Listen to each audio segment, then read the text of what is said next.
Anton. It's always so wonderful to see you. And hello, my favorite treasurer who I love so dearly. It's always great to see you. Mutual feelings, my president. And Thank of you. course, thank you. And of course, our audience who's takes time out of their busy day to join us and to learn, to take all this information in the spirit of advancing your business and, and building your yourself and your resumes as well. So I want to thank you all for joining us. It is International Women's Month. Yesterday was the official day, March 8th.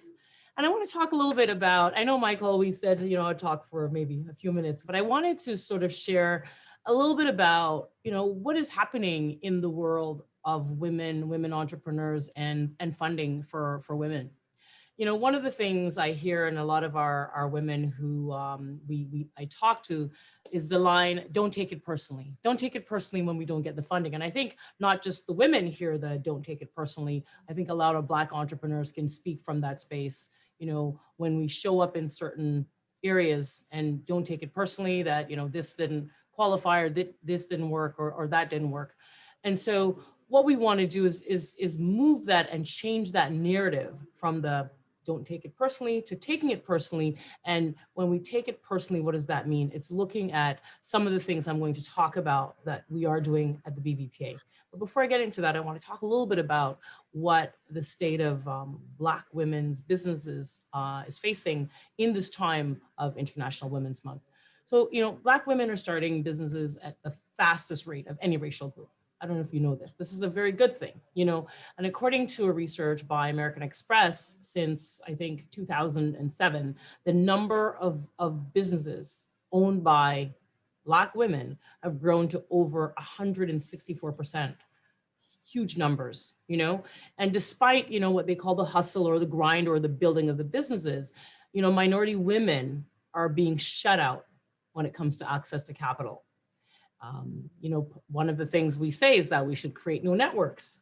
And, I hear all the time, one entrepreneur says, everything is about who you know. Everything everything is about who you know. So if your mother didn't go to the right school, or your dad didn't play golf with a founder, or your parents or aunt or whomever didn't sit on a board with a large, of a large institution, where do you find those connections? How do you get to those tables? Most of us are aware that the difficulty that women entrepreneurs have in finding access to capital, this is a huge handicap for any business owner, and especially for part of the business community that faces a host of other challenges and disadvantages by this color of our skin. And, so throughout the world, do you know that only 2% of women-owned businesses ever make it to the $1 million in revenue? That's a shocking 3.5 times less than their white or that their male counterparts, okay? And this is largely influenced by the universal lack of funding that women entrepreneurs face. So for example, in the United States, 35% of businesses owned solely by men receive funding after their first round round close, whereas 2% of women-owned businesses receive that support. And one of the steps towards correcting this imbalance is realizing that there's many other alternative sorts of funding, other than venture capital funding. And in fact, venture funds, make up around 1% of all business funding. And imagine that's overall. So when you're a woman and a Black woman, what is that number? Probably almost zero. So, one of the things we have to do is look at finding creative alternative sources of capital, such as, and, there's crowdfunding, there's loans from within, the community, loans from, financial institutions also helps women-owned businesses get a foot in the market and gain profitability faster and more efficiently.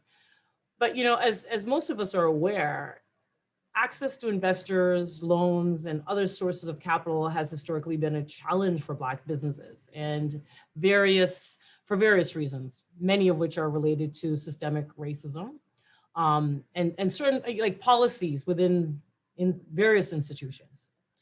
And I think, while we continue to work towards a future where financial institutions and investors and, see value in working with all with all businesses, but specifically, diverse businesses, regardless of race or gender, we have to recognize that, the fastest and most effective way to bolster the Black business community, and as a result, really strengthen the Canadian economy as a whole, is to create, our loan programs, networking, and all of these specific supports that or specific vehicles that supports Black-owned businesses. And as you've heard 2 weeks ago, we've launched FACE, the Federation of African Caribbean Economics, which is working with the Canadian government on the loan fund for within the Black Entrepreneurship program. And that I think the first funds are going to be coming out in May. But, working with the Canadian government, we've through the Black Entrepreneurship Loan Fund, where there's going to be the ecosystem, the national ecosystem funding, there's going to be the knowledge hub, and also, of course, the loan program. So all of that is coming up to the future. But until that happens, what are we doing? We at the BBPA, I'm so proud to say that while we are waiting to develop those programs and partnerships and so forth, we are, pedaling away and working to create programs to help our Black businesses across the country. I want to start with BASE, Business Advisor Implementation Development Services. This is a hands-on approach led by the BBPA and our fearless leader, Treasurer Michael Pinnock, to work with your business, to work with you and hold your hand through the process, whether you need your taxes done, your business plan, your financial statements looked at, your marketing plan, all of those things that you need to enable your business. The BBPA is ready and able to do that. I'm also very proud to talk about the BERG program, the Black Business Emergency Relief Grant that we just dispensed. How much is it, Michael? How much did we dispense just recently? 175,000? 175,000. $175,000, the lifeline to the businesses, the Black businesses in Little Jamaica. The BBPA did that. We did that because we heard the calls and we heard the need for supporting our Black businesses and giving them the small lifeline, but big move to enable their viability in this pandemic. I say we're in two pandemics, a medical one, a health one, and a race one. And so that's one of the things that also that the BBPA has done recently. We also have our Boss Women Entrepreneurship Training Program. And a lot of you are here from that Boss Women's program. As I see Kara, I see Amanda from the program. And so each week, 111 of you show up to gain the skills, to see to have the resources and the training of what it is to succeed as a Black woman in business. And again, the BBPA has worked to enable that. We also have our mentorship program. Right now, we have a partnership with Starbucks and Mentor Me, Say It Loud Canada, to work with Black youth and providing them, to show them a different window through the path of mentorship. So we're doing that as well. Have I left anything out, Michael? Have I covered all our wonderful things that's happening? You've left a lot, but time is against us, so it's okay. Okay, sorry. I know I took too long, but no. You're okay. This is what we do, and we want folks to know what we do, so it's okay.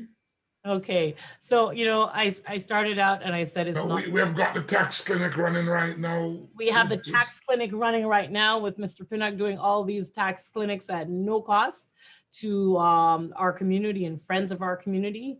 And, we have a roster of 21 programs that will be, that's rolling out over time. We also have the community space on Saturday, which it's a financial literacy program. And of course, the Level Up program. So, visit, and we, of course, have the BBPA Harry Drum Awards that's coming up April 17th. So there's a lot happening at the BBPA. This organization, the programs, it's all for you.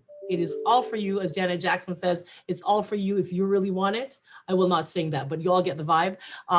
So I want to thank you very much for being here. And again, do not hesitate to continue to support yourself and build your infrastructure and build your business by participating in our program. And happy International Women's Month. We are here for you. And thank you. Thank you, Madam President. Although I tell you this, I wouldn't mind hearing the song. I wouldn't mind hearing you sing the song, but we'll hold off for another occasion. Again, everybody, this is exciting times. The truth be told, Madam President, she hit it dead on. While we're going through a lot of controversy, and in past times, there's been a lot of organization that has more talk. BBPA is actually putting action to what they're doing. They talk about programs that are actually helping businesses, and that's exactly what this whole thing's about. So today's session, that's really what we really want to do. We want to get an opportunity to continue to thrive and improve our effectiveness in helping you. Specifically, you heard some of the program, you heard BAIDS, you heard Bergs, you heard how we're helping both not only professionals, but the community. So today, what I want to do right now shortly is this session is going to be more of getting some feedback on this particular program, the Level Up program. I'm going to be bringing someone up shortly, but I want to be clear, because what I really would seek today is seek your feedback, your participation. Let us know, because you know what, it's designed by us, but for us, and really, it's together we're going to cross the goal. Together, we're going to reach the goals that we're overcoming, because we feel the pain. We feel the pain, and we're addressing. So, without further ado, I'm gonna quickly pivot over as I bring someone that really doesn't need much attention at all, doesn't need much introduction, because he's known by many of us. We have fortunately the treasurer of the BBPA, Mr. Michael Pinnock, who is one of the key drivers of the BAIDS program. Mr. Pinnock. Thank you. What I'd like to do though is I know our vice president was asked to say a few words. You may want to ask if he's still available. Oh, is Mr. to say a few words. Yes, Mr. Oh, in that, I am very fortunate in that case as well. We have multiple individuals today. Mr. Ross Kadath is the VP of the BBPA, who's also been working. The team over the last couple of years have really pivoted the organization, where at one time they were more focused on individual. It's such a portfolio. So I'm so happy to have brought Ross on today, so he can actually speak and tell us a bit about the program itself. Mr. Ross Kadath, are you there? I am. But you've just, Anthony, you've just put me between two very important people. I feel like that slice of cheese. That's the best part. That's the best part, Ross. It's what's in the middle that counts. That's it. And then how do you go after such an amazing president and an amazing explanation? What I would say is that, the BBPA is here to support Black business. That's our aim. That's our goal. The president spoke about some of the programs that we do have in play. What you will see transforming over the next few months is the other 15 or so programs. The Business Of is one of the programs, Business 101, which would, for each of you, would be an opportunity, whatever space you are, to kind of be more structured and more pinpointed to what you do. So if you're in marketing, and it's always a good one, the Business Of Marketing, and what does that look like? I am here. I work closely with the office of the BBPA, and I'm available to have conversations. We also, as an organization, we're also looking for businesses that we can support. So whether you're a marketing professional, a finance professional, we're looking for ways that we can support you too as an organization to give you business as well, and to give you the opportunity to showcase your talent to Canada. So I don't think there's anything much more that I can say. So thank you, Anton, for recognizing me. And of course, I can't stress enough that we're here to support. Thanks. Thank you very much, Ross. I appreciate that feedback. Again, for those out there, so we have our president was Ms. Nadine Spencer, our treasurer, which is Mr. Michael Pinnock, and that was Ross Kadas. But let's circle back to Michael, Mr. Michael Pinnock, which I want you to do me a favor, Michael, if you can give us some context on this specific program, because the program we're in today is a Level Up program, and give people some understanding of the foundations of it, what we're considering, what some of the programs are, and also some trajectory as to where we're going. Thank you very much, Anton. And you know, as Ross sees, he's a very, very humble person. And he pivots and put me in challenging position all the time, because how can I speak after the president and the vice president?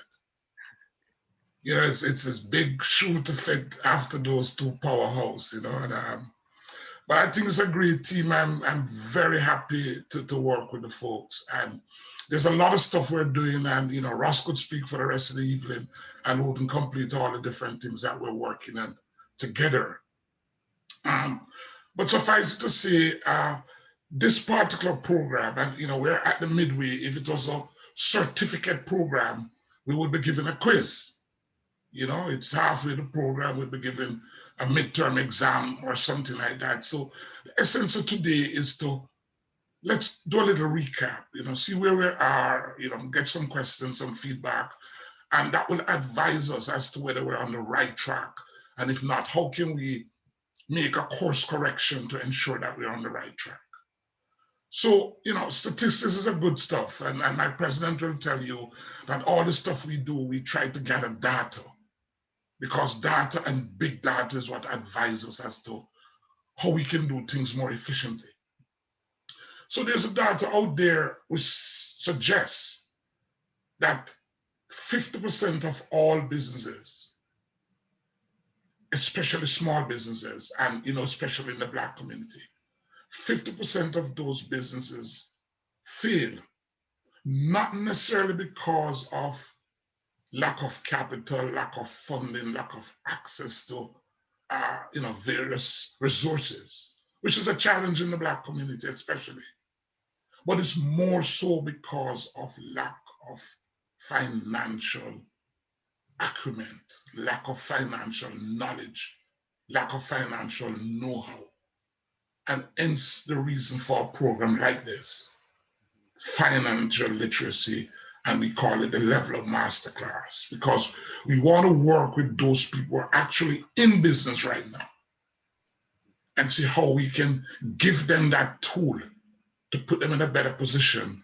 And I was so pleased when the president was talking about when you don't get the loans, it's not personal. Because I was there saying, no, it is personal. Not just from the person who refused the loan to you, but to your own person. It is personal to you. You've put in a lot of effort in applying for a loan. You would not have applied for a loan unless you need it. It's part of your game plan to either start your business, grow your business, or scale your business. So when you don't get the loan, it is personal. And we're trying here to ensure that the ability for you to get loans are enhanced. So when you apply for a loan, that probability that you'll get it, it's far greater than that you'll not. The last survey we did in week 6, when we did loan applications, we found out that 91% of the participants, 91 out of every 100 small business operator did not apply for a loan.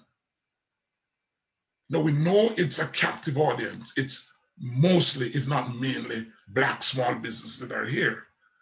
So this is a reasonable sample as to what's in the community. 91% did not, never ever apply for a loan. So right away you start at a disadvantage of yourself, because it's very difficult in our environment, you know, to kind of start a business and to hit that $1 million mark that the president talked about. Most of the time you have to leverage financing to do what you want to do. It has to be borrowed money. Now, of the 9% that did apply for loans, only 5% got it on the first try, which means even those folks who are brave enough, decide to apply for the loan, 95 out of every 100 did not get it on the first try. Now, we did not proceed with the poll to find out what tries did you get it, but those are startling statistics in our community. So in context, this program is designed to take us from what we call cradle to grave in what we think is necessary to enhance our opportunity to be big players in the economy. We are players right now, but a lot of time we're employees, or do a little, a little hustling on the side or something like that. But we can be major players. We have got millions and billions of dollars in the Black community. I mean, the president had these stats at her fingertip where she can tell you, when FUBO was around and so on, how much billions of dollars was there, when we have the beats, the amount of money people spend on those sort of stuff. So again, this program is designed to do that. And what I'd like to do is to remind members who are here participating today what we've been through, and just to ask, have we made a difference? Have you applied some of these stuff that we have tried to talk in this session, and what sort of success you're finding or lack thereof? So we started out week 1 and 2 looking at the economy. We say, okay, if you want to do a business, you have a business idea, what are some of the best ways to go about seeking to implement it? So we decided, let's look at the economy. And we brought in Powerhouse to do that. We had the economists from HSBC, and we had the deputy governor of the Bank of Canada. He had a special experience for that day, but he still delivered the program. And we look at the economy, and we're advised that the Canadian economy in particular will start to grow, see major signs of growth in the third quarter. It's mainly dependent on how we manage the virus, the coronavirus, and how quickly and efficiently what they call it, those help me a little, Anton, those needle stuff that's going around. The happy way to get to herd immunity. The immunity, how we get the vaccine. That's the word I'm looking for. How quickly we can administer the vaccine. And we have seen some shift. I think Toronto is open up again. They're probably in some color that allow them to do a few stuff and so on. But there's growth, there's serious growth. And we know, based on history, that after any major down like this, we're in the month of March, in about 3 or 4 days' time, on the 13th of March, it will be exactly 1 full year that we've been on the shutdown from the virus.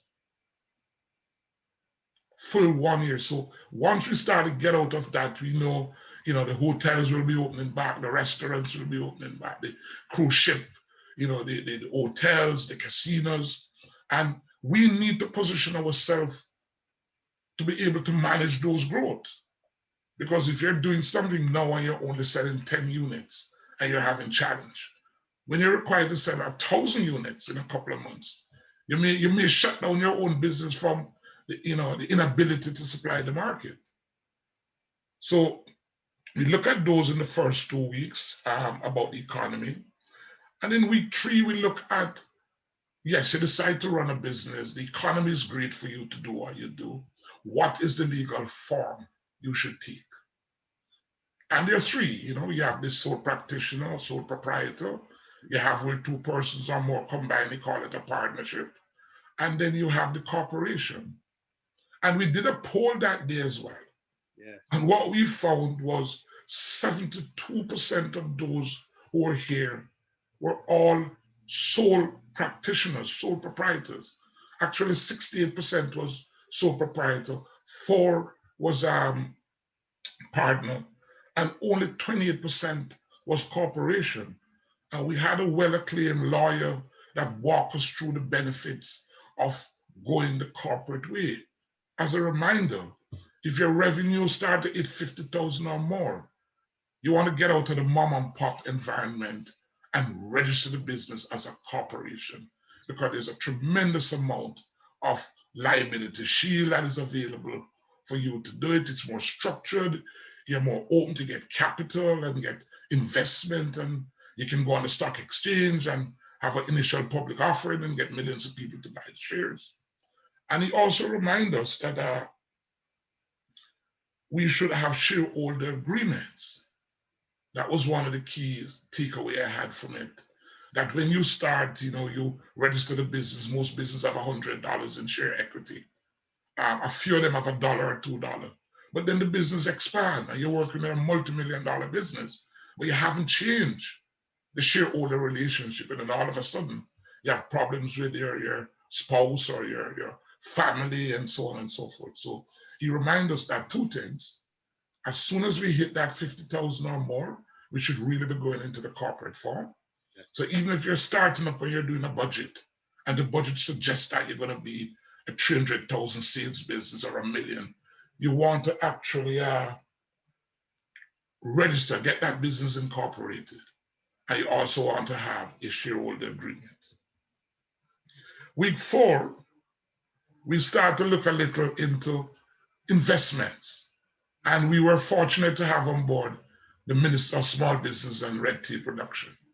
The minister himself was unable to be there, but he had a very, very able surrogate and took us through how to apply for grants that are out there. That's another thing that the Black community is not doing well.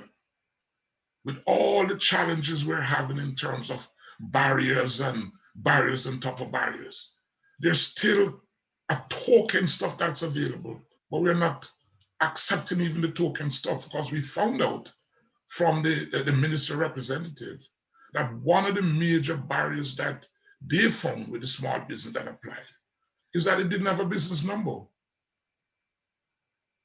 A simple stuff like having a business number, and you could get $10,000 to $20,000 just by applying.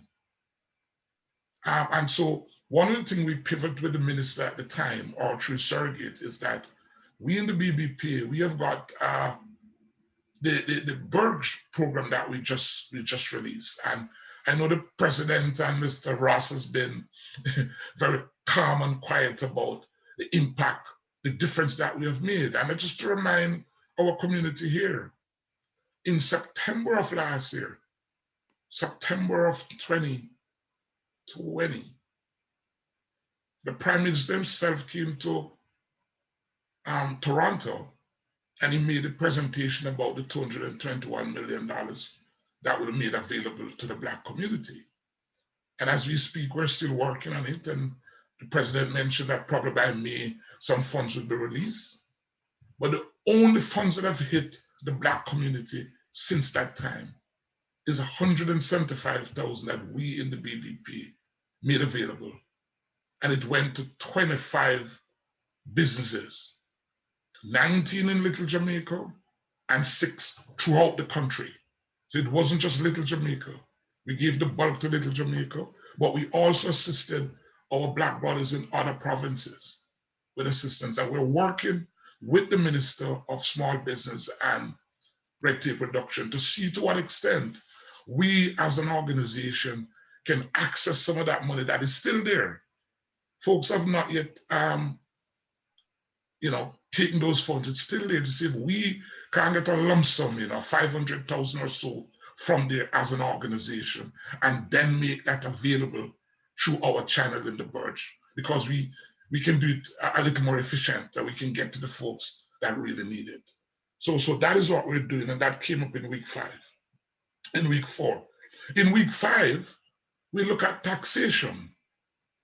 Now that you decide to do a business, the climate is right, you decide on the legal form, you're exposed a little to some source of funding. What are some of the tax implications? And again, what you'll find is that the non-corporate form of business, the individual doing his own thing or doing it in a partnership, is exposed to greater taxes because there is no separation between you, the individual, and your business. And remember, 72% of those who are listening right now is exposed to that. 72% of you guys. When you do your stuff at the end of the year and you file your returns, it's all been filed through your T1, which is the same as you. So for all legal purposes and practical purposes, there's no difference between you and the business. And if the business succeed, you succeed. But God forbid the business fail. You could be exposed to losing your personal property and that sort of stuff. Plus the taxes is much, much higher. When you go to the corporate form for what they consider to be a Canadian-controlled private corporation, which it means is that more than 50% of the shareholders are residents of Canada. You're exposed to about 12% on the average taxes as compared to about 40% when you're a T1. So you do what is called a T2. Yes, you pay yourself a salary, which is exposed to the T1 taxes, and whatever dividends you take is exposed to the dividend tax. But it's a better form of business and your liability is shielded, providing you work within good faith. The corporate structure shield you from losing your personal home or your personal car and so on, unless you use it for collateral, and then you mess up the whole structure. So that is what we looked at in week 5. Week 6, we pivot back to how can you get loans to leverage your business? Because that is one of the things that other communities use a lot, that we in the Black community is now using. They call it leveraging.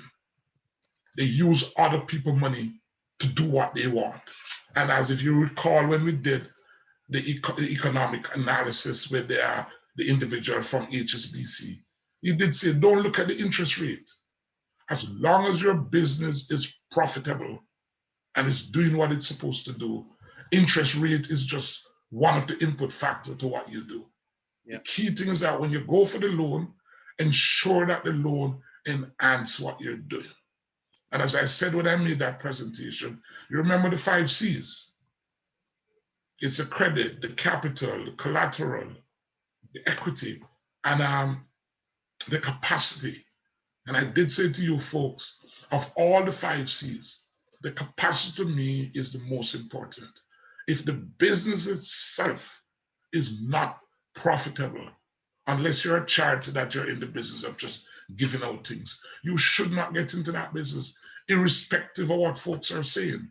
You should do your own analysis, look at your own market, do your own projection. And if the business is not able to repay the loan and the interest, then you want to come to the BBP and let us help you do a business plan and restructure that business. And then finally, we looked last week at insurance.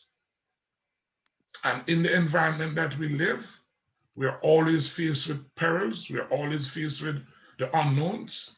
They call it the risk that something will go wrong or something will not go the way you planned it. And insurance is always a good buffer. It will not replace the risk, You always face the risk, but there's a buffer in the event that something go wrong. You have a fallback. And a lot of folks don't know that you have business interruption risk.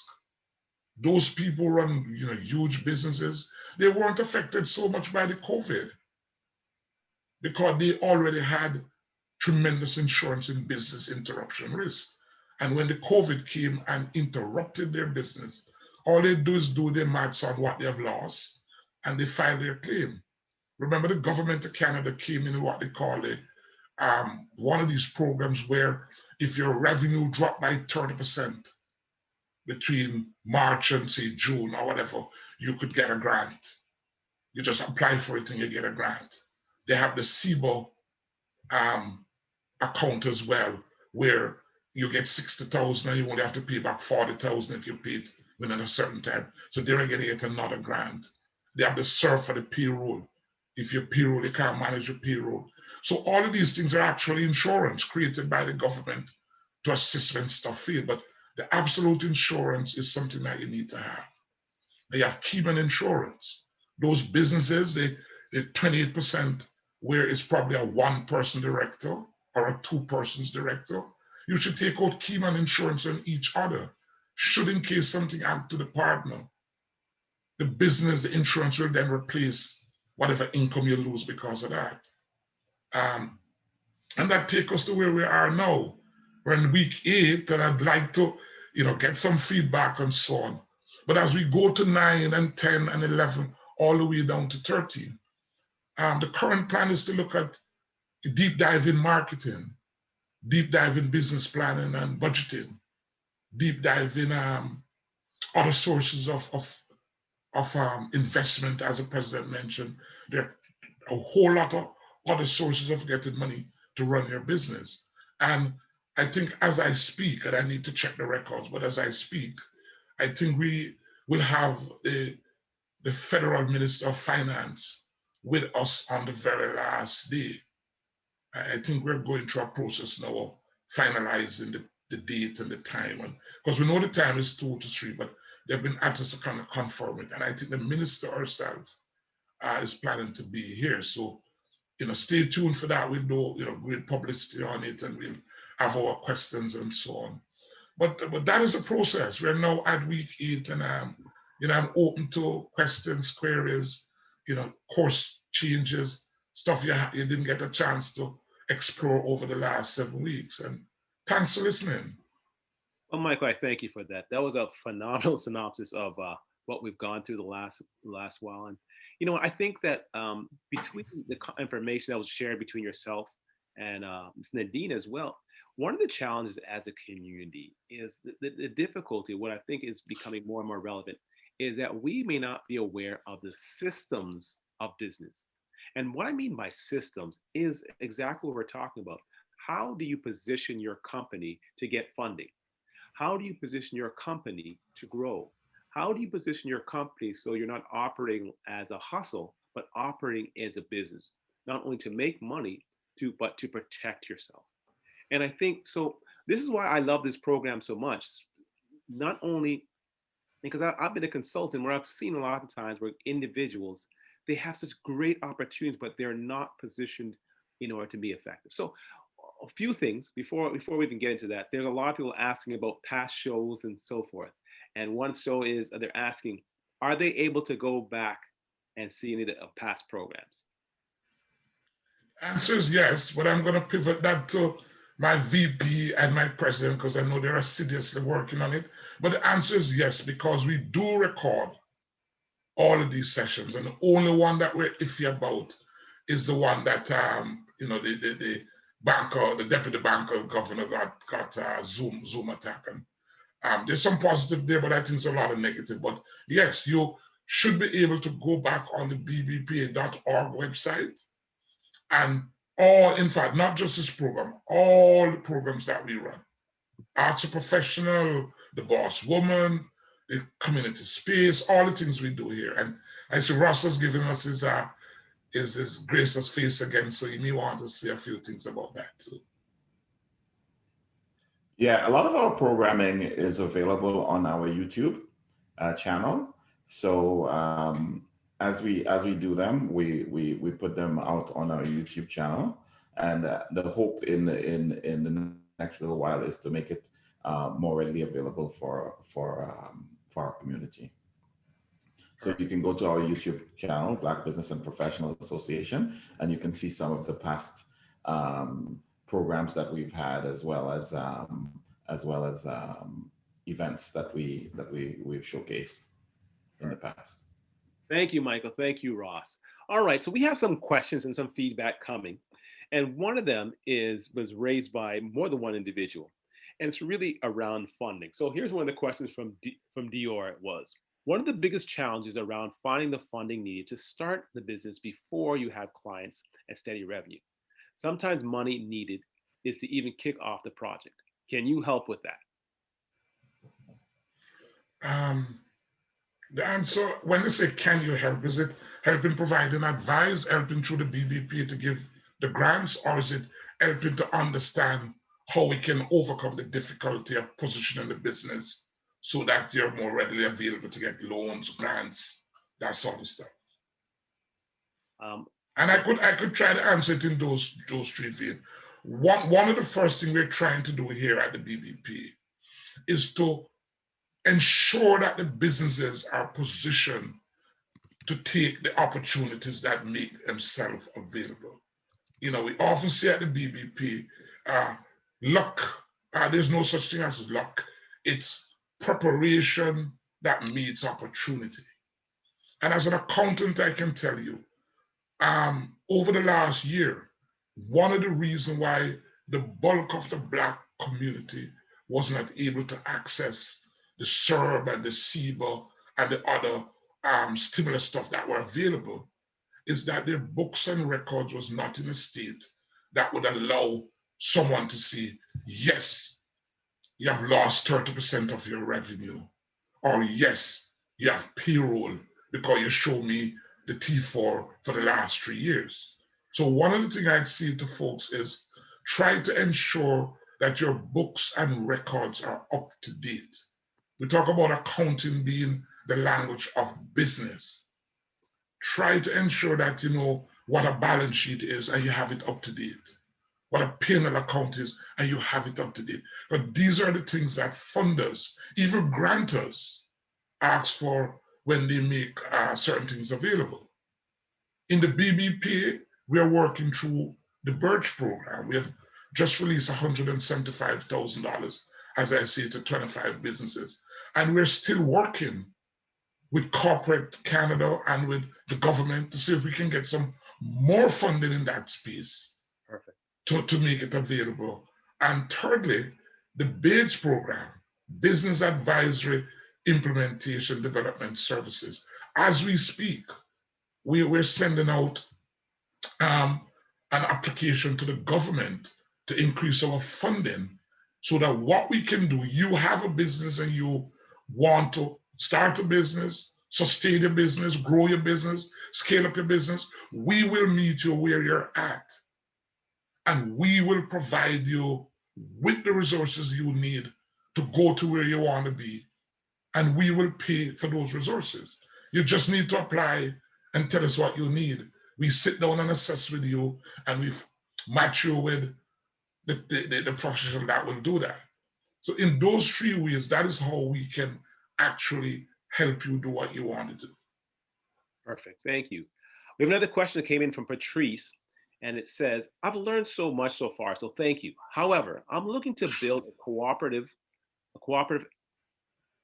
and would like to know if future sessions may include content around community mobilization, local economic development, community wealth building models, assessing community readiness, or completing a financial viability study.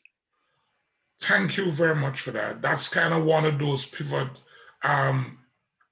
suggestions that we're looking for. So definitely, the president mentioned earlier that there's a lot of source of funding, and if if you look at the traditional one, yeah, we go to the chartered banks and so on and so forth.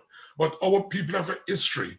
If you're from the Caribbean like me, and depending on what country from the Caribbean from, they use different names for it. I know it from Jamaica's partner. You're going to a partner, you throw an, and then you get to draw and you use it. Basically what it is a cooperative, a bunch of folks come together, they pool their funds and they give it to one person at a time with no interest on the funding, and the person repay it with no interest. But that is how the ex-slaves were able to purchase land right after slavery, at least in the Caribbean. The ladies would go to clean these great houses, and rather than one person go there, they'll go in groups, 20, 30, 40 of them, just like what Mermaid is doing now. But they go there, and when they get those, little, the tuppence as they call it then, or the threepence as they call it, they will combine those, and somebody buy a piece of land.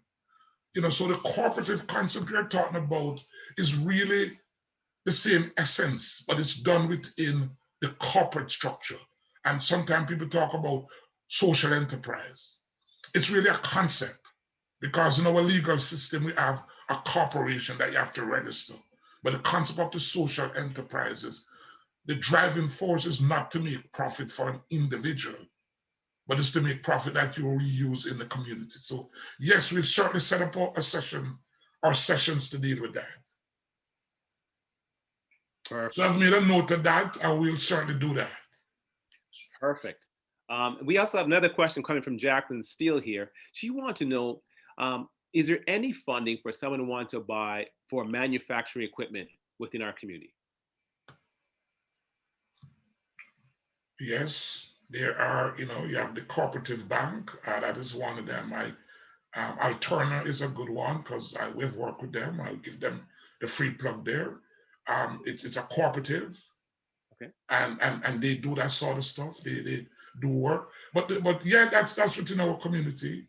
But those are some of the things that we're going to start to look at in the BBP as well.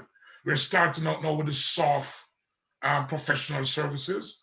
But as we scale up with what we do, we're going to look at stuff like that, because yes, you can get loan now through the charter banks to buy equipment. But I think the specific question is, in our Black community, where is this available?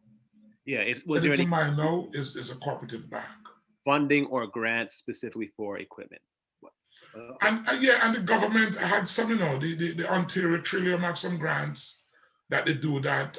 The HSDC have grants that they do those sort of stuff, but they come out sporadic. And if you don't have someone looking, keeping your eyes on this stuff, they come out on the windows like 3 months. Yes. It's very, very short. By the time you hear about it, thousands of people apply. But yes, and that is one of the stuff in the BABES program.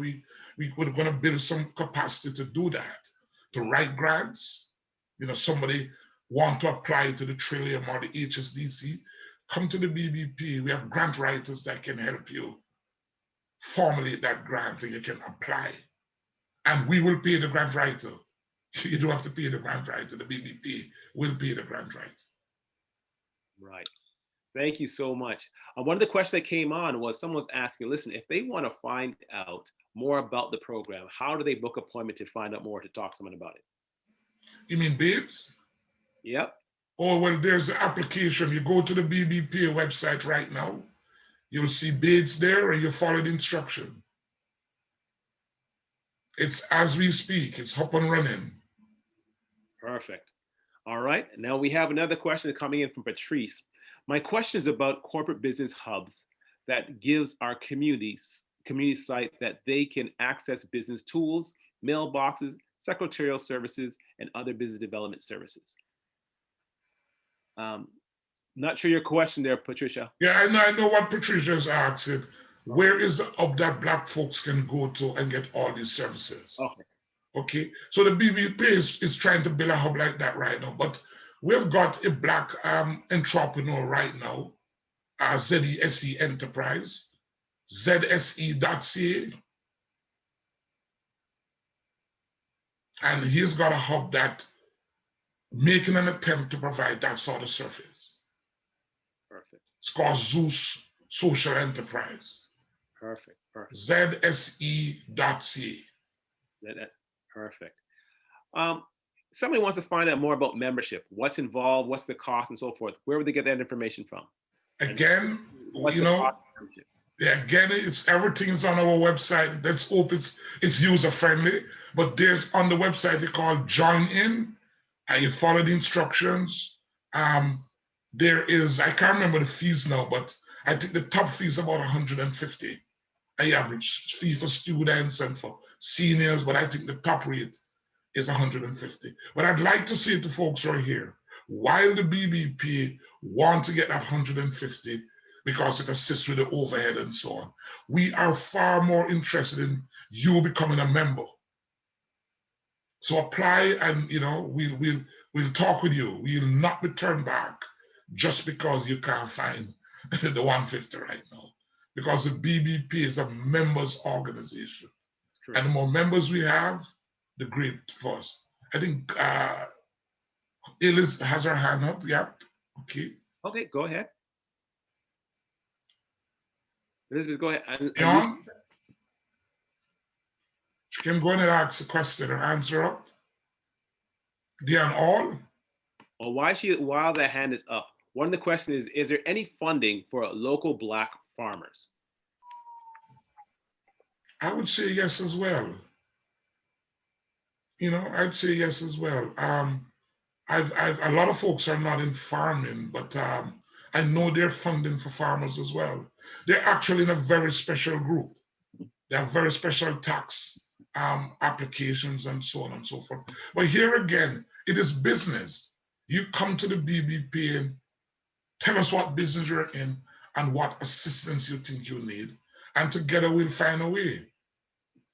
Farming, fishing, taxi operation, you know, record services, whatever business you're in. You want to learn to drive a truck? You apply to us, so we see what we can do for you. Perfect. Noreen, I see you raising the hand. Over to you. Unmute your mic and go ahead. Thank you. I have a question. So I have an existing business, and I did say that when I put it in the chat. For 7 years, obviously bringing in revenue. During COVID, we had shut down, and whatever access or money that we had at that time paid for the business, 3 months later, but didn't really pay to support my family and paying my mortgage and my kids. And I see all that helping with the business, but how are they actually helping businesses to support their family when it comes to these grants? And that's a very good question. My answer to that is the business itself. That is why you go into business. Part of the business, and I'm going to say this generally too. I've looked at a lot of small businesses, and the owners of those businesses are not taking a salary. They're running the business and they're not taking a salary. They're just because it's actually a sole proprietorship, and they're so intertwined between themselves and the business. But one of the things you should always do is to take a salary. Look around the economy that you're working in and see what is the average salary the next guy is paid as staff member. And you should ensure that the business can pay. After 7 years, the business should be able to pay your salary. So when folks think about assisting the business, they actually have you as part of that, because they expect that you would be taking a salary, and now you're not being able to take a salary. So when they provide assistance, they expect you as part of that assistance program to take a salary. So my recommendation would be, and again, I say, if you have challenges, come to the BBP, because as an accountant, I see a lot of time I'm doing folks T1, and they're running a business, and we do it under a section called the business. And I say, where's the salary you're paying yourself? While you're in a trucking organization, for example, you drive the truck every day, but at the end of the week, you don't take a salary. You tend to dip into the business and, you buy some groceries and so on and so forth. And that is why it's so difficult, for example, when the government say, we want to give you a loan to support your payroll. You don't have any information for your payroll. So the answer is it's a double-edged sword. And that's why I say to folks, get your books and records up to date. That is one of the things we pride ourselves in the BBP. Come over to us and we'll see how quickly we can bring your books and records up to date. Because it is the information that you can present to the government that will say, yes, I used to pay 100,000 for salary, or I used to pay 30,000 for salary. The business is down, I'm out of salary. Okay, here is 30,000 to supplement or replace that salary. That is what you take to take care of yourself and your family. It's good that you actually mentioned that, because yeah, I think you're absolutely right. The difficulty is, as a community, oftentimes we don't know those systems in order to best not only set up, but to effectively protect us going forward. So you know what, Michael, I absolutely appreciate that feedback. Everyone, we're just about out of time. I have a time for maybe one, maybe two more questions, but really, I want to thank you guys for coming today. As I said, next week, we're going to come back right again and continue to pivot as we seek to support you, give you the tools, give you the key information. So as mentioned before, please come back again next week as we continue to talk about this and let other Black community know, because one of our biggest challenges is lack of knowledge. It's not lack of skills, it's not lack of abilities, it's a lack of knowledge. And knowledge is one of the key folks. But before we go on there, I want to say a quick thank you to Mr. Michael Pinnock for actually helping us to wrap this up, to help us give us some understanding. help us to understand where the program is. He's very humble, but he's a very high-end accountant, very, very high-end and accredited accountant that has a heart to help. He is a perfect reflection of what the BBPA's mission is. They really are trying to help the community as us as a community move together. So with that, the session, oh, I seen great feedback. They love the session. Thank you very much. Thank you very much. As we're wrapping up, want to let you know some of the programs that's going on.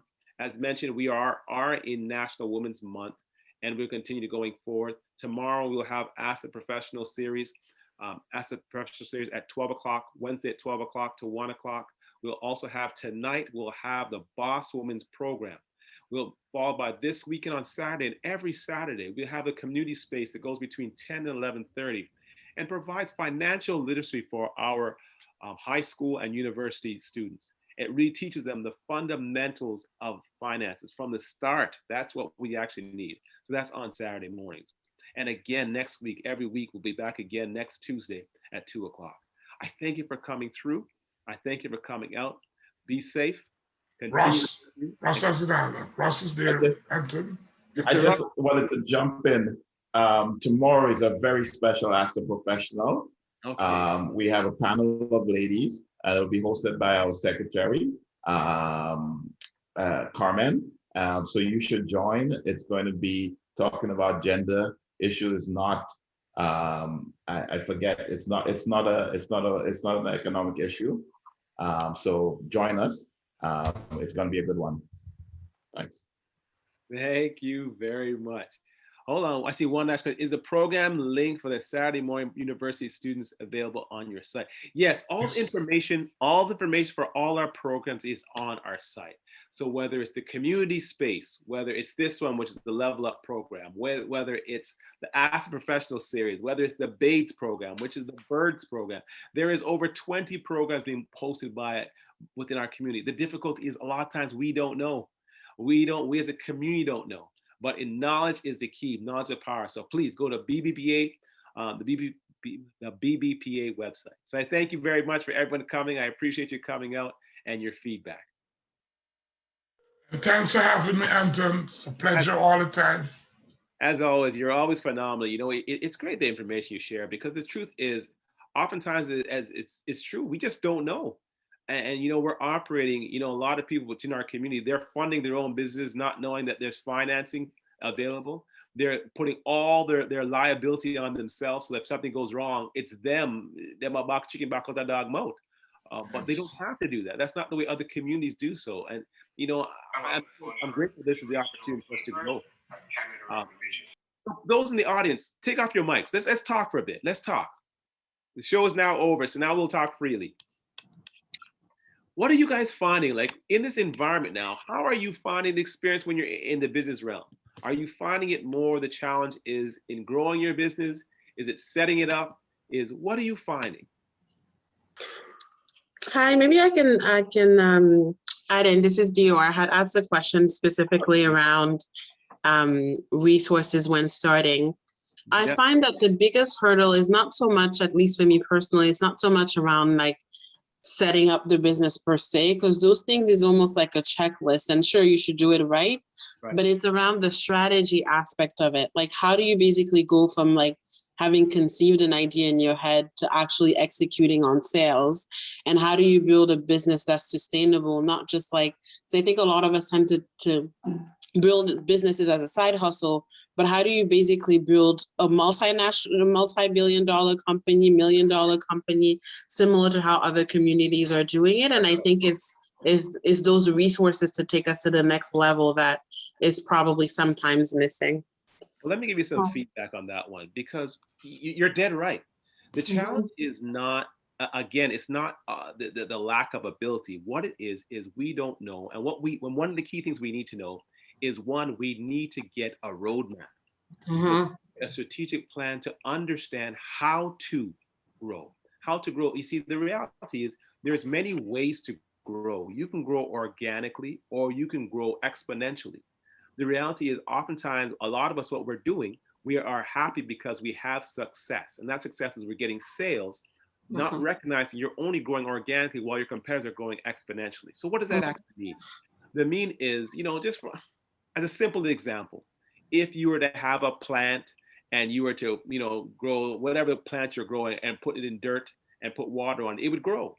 But if you were to assess the dirt you have and put Miracle Grow on there and feed it at perfect times, it's going to grow significantly more.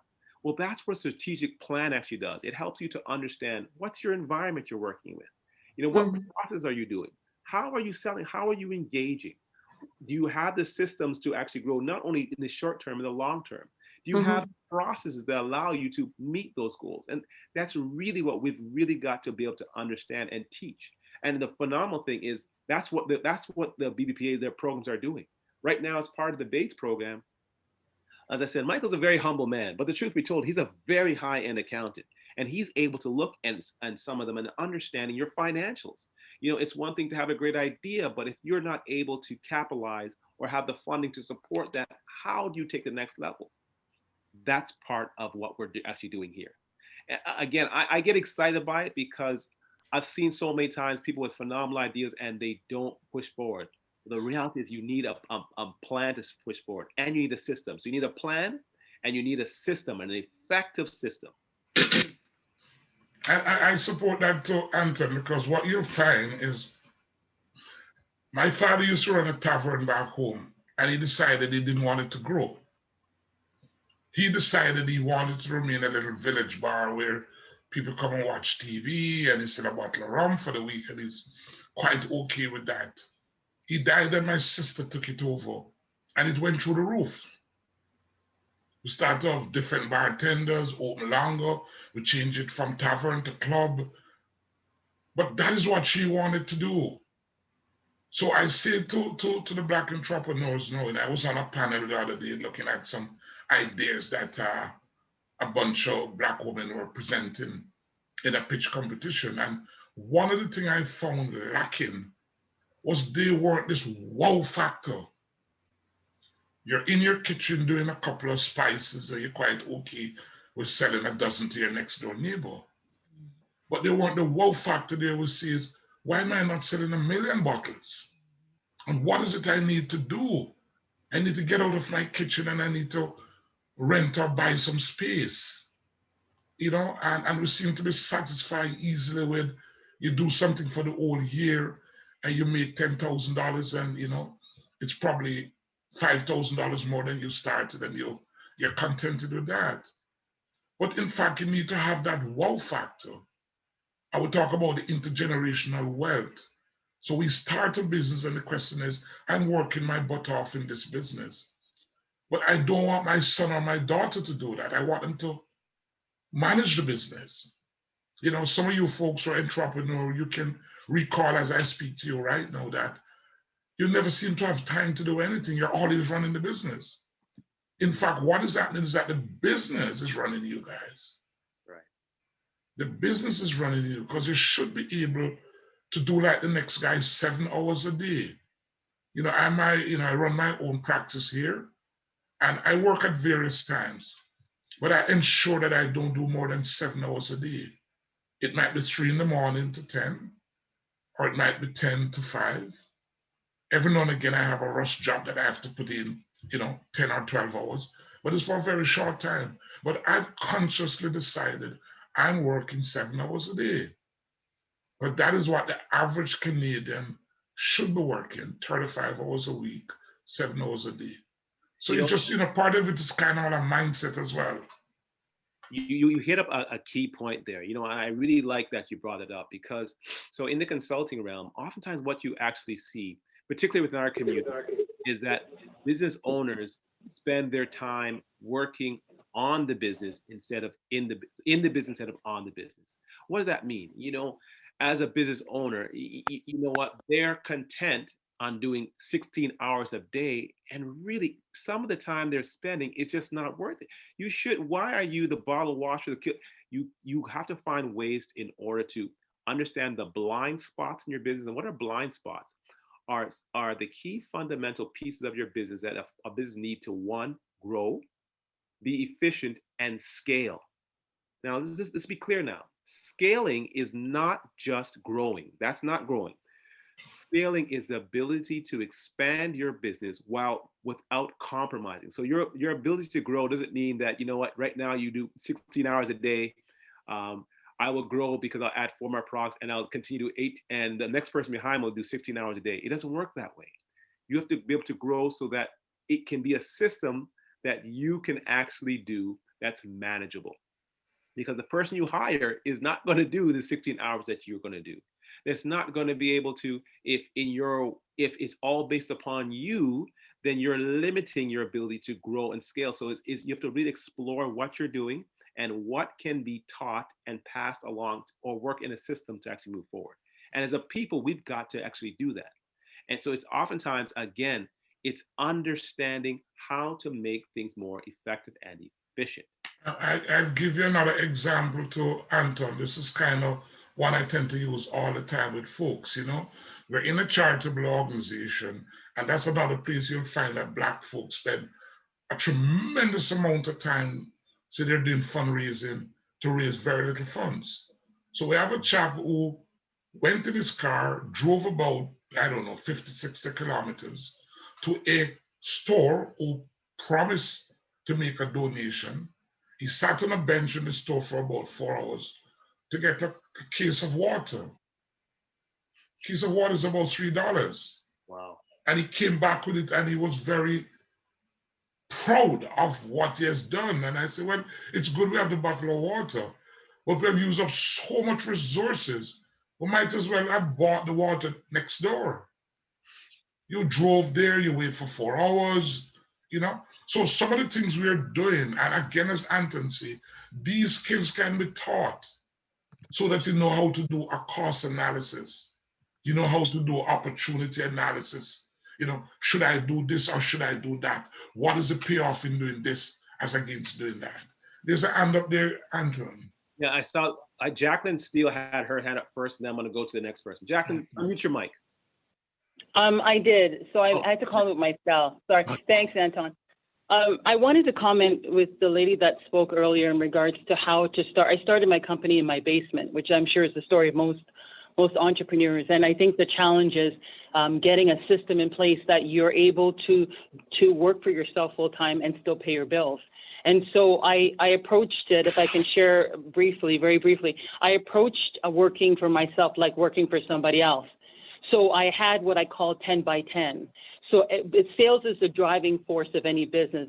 Mr. Pinnock is correct in terms of having your finances correct, and properly done. So I did incorporate initially.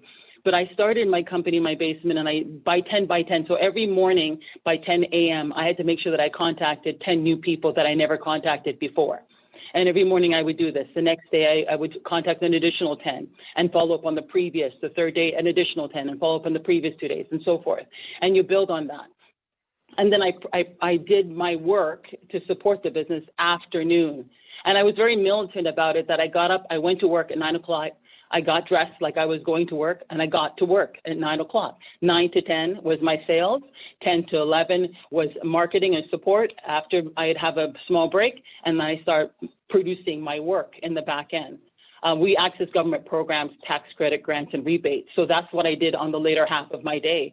But I think the key, and before I go any further, once I received funding or payment for my work, I banked it and paid myself like an employee. And the same thing as Mr. Pinnock said before, if what you basically need is $400 a week, I know it sounds minuscule, but that's what you are. That's where you are in the earlier time of your business. And you run it like that. You don't take any more. If you can take less, you can, but that's what your salary is. And when our company had to help clients with the COVID applications, one of the key challenges that we noticed time after time is that people who were partnerships were not able to access, or people that were sole proprietorship were not able to access. There's a lot of dialogue that went on with CRA to massage CRA to the point that they were even look at partnerships. Immediately they wanted deferred income of $40,000 right out of the gates. And there was a lot of crying from sole proprietors that, wait a minute, well, I don't pay myself a salary, or I run my income through my personal bank account. And originally CRA didn't care. And what we, I think, as a people don't understand is that if you're not building corporations that support communities, they don't care what we're doing. A sole proprietor is just that. A sole proprietor cares about that sole person. But until we start building businesses that support and hire young people, we're only individuals caring about our individual self. A corporation supports the community. And government listens to corporations because it supports many people and feeds many people and puts many people through schools. So we have to look at our corporate structure, no matter where you start, in your basement, your garage, you create a system, you do the same thing every day, disciplined and every day. And you don't steer away from that. Your friends call you saying, let's go for lunch. You go to work lunch, or you go have a bite with your friends after work or on the weekend, just like you would if you had a real job. And that was I hope that helps. Oh, you know what? That's great. You know what? It is a real job. It is, has yeah. to be treated as a real job. And that is why we have some challenges, because sometimes we treat it like an hobby. Yeah. You know, it's not a hobby, it's a real job. Yeah, day in, day out. You don't, there's no, I work today. And, you know, I went to a presentation with Noel Waldwin. I did one of his courses on procrastination. And one of the things he said that I took with me always is that if you are not contacting 40 to 50 people per week to build your business, you have a hobby. You don't have a business. There's no way on earth you can build your business and you're not talking to at least 10 to 20 people a day. There's no way. And no matter what you're doing, whether you're doing the sales part, you put on the hat that you're the salesperson, whether you put on the hat that you're processing the work, whether you're the manufacturer, you're working in the plant, if you have to build it, if you're not talking to 20 people a day related to your business, you really do have a hobby. And you can carve out the 20 people a day, no matter where it is. This, you know, wake up earlier. There's something called the 5 a.m. club. Get on the phone, email people, text people, do whatever you have to do. If you have to go to work to support yourself and you can't afford to manage your business yet, no problem. Your job starts at 9 o'clock, but your business can start at 5 and 6 in the morning. So you carve out that morning until you get a revenue stream, and then you can let go of the 9 to 5 job that you have. You have to work out, or you go on lunch at your 9 to 5 job, and you do some emails and you do some texts. You do whatever you have to do, but you work around that time. When you get your first little bit of money from your newfound business, you manage that and treat it like a business. Thank you very much. That was actually, you know, that was great feedback. And I think you hit it. I think you hit it on. And again, you know what? That's just part of the systems. Like when we're talking about systems, is to share that, because the reality is many people don't do it, not because it doesn't make sense, but they just never thought about it. The key is you really got to surround yourself. You know, they say you'll be a success with the 5 most people you hang with the most. But it's as a community, we weren't raised in the quote unquote business realm. So a lot of people within our community, some, you know, that's not carte blanche, don't recognize what are the processes, what are the systems, you know, can you just write them down in your bank account? Well, no, that's not how you do it. You use automated tools. Yeah. You know what, when you're selling, how do you sell? Like you want to sound like the person that is selling the duct cleaning, or do you want to present differently? You know, if you're gonna put a phone and hope that people call, it doesn't work that way. It's really how do we best engage. So that was great feedback. It really was. I'm just gonna add one point and then I'm gonna get off. I'm gonna stop. But if I can suggest, like even people in this group, find 2 or 3 or 4 people that share what you're trying to do, and form your own network group. Business networking groups are a great way to share ideas. I say the world or the life of an entrepreneur is a very lonely one. So don't be alone. You know, find 2 or 3 or 4 people. I mean, the BBPA is huge, and you can get, you know, you guys have a big concept. So find 3 or 4 people in the group, meet once every other week, and hold each other accountable for the goals that you're setting for each other. I formed a networking group with a few business people. We meet once a month. I have an agenda, and we have a purpose of what we're trying to accomplish. So thank you. Sorry, I don't want to over. No. Anton, sorry. No. I believe me, I'm telling you, I think that's what we need to do more. We need to collaborate together. We need to understand. We need to share, because it's in sharing as a community, is sharing as we grow as a community. But folks, I thank you so much for coming on. I thank you for your feedback. We're about to wrap it up. Hold on, I see one last comment before I come off. It says, it's sometimes frustrating to hear people to say, we the people are lacking business and financial acumen, especially when we see awesome people like the BBPA team. However, I do acknowledge a lot of this information is not known or practiced by our community. Well, you know what? As it was me that was saying it, I understand your pain point, and I don't mean it to disparage us as a community. I'm just saying, for me, my intent or the reason why I say it, because it frustrates me. I went to school in the States. I've worked in Canada, US, and Europe, and consistently I've seen the challenges being that when I say we as a people, it's not because of lack of knowledge, it's not lack of skills, lack of wisdom, lack of abilities. It is lack of access to knowledge and access to systems. So that's all I'm referencing. I'm not saying that we're in any way inferior. As a matter of fact, I think we're actually superior. But that's a different side, though. That's a different side of. Anton, I could say it's probably not the right forum now, but we could jump onto the historical background. Where we're at now is not by accident. That's correct. And where people want to keep us is not by accident. That's absolutely correct. Right? So it is systemic. That's right. And it does not change. Mm-hmm. That is why we in the BBP have to double our energy and say to our folks, we used to just pick the cotton or cut the cane, and that's all it needed. And even after that process, it was illegal. So I put through in this one, it was illegal for us to create wealth and to keep wealth. Mercy. So we have just kind of come out now and we're in a little mode where, we're trying to do some stuff differently. So we're starting out at a disadvantage and we want to change that. I have to jump, Anton. No problem. You know what? I'm gonna be departing as well. Everyone. There's two and that just pop up. So we want to take those and then we jump. I'll take those ones. So we'll take the last two we have. Yes. Go ahead. And go for. Yeah, I just put in something in the chat called the Lady Bankers. Mm-hmm. And in order for us to balance out capitalism, we're looking at those informal banking system, right? So how do we circumvent CIBC, even though we should push them? And so I put in the chat a documentary with our beloved, some of our beloved community members. Some people call it Susu partner. Yes. And I don't want us to ever forget these informal places of raising wealth and capital for the community while we speak of, the mutual funds and the stocks and bonds. The funniest thing, Sankofa, you call it informal. It is our formal stuff, Yes. That is where we could only get funding 100 years ago. That was our formal market. That's the only place we could get capital was from each other. It's called because that's part of the systemic way. Leave what you're doing and come to our place. We'll charge you a arm and a leg, to do it. But kudos, great. No problem. Thank you, Sankofa. And I think I think that Jackie, is that you again?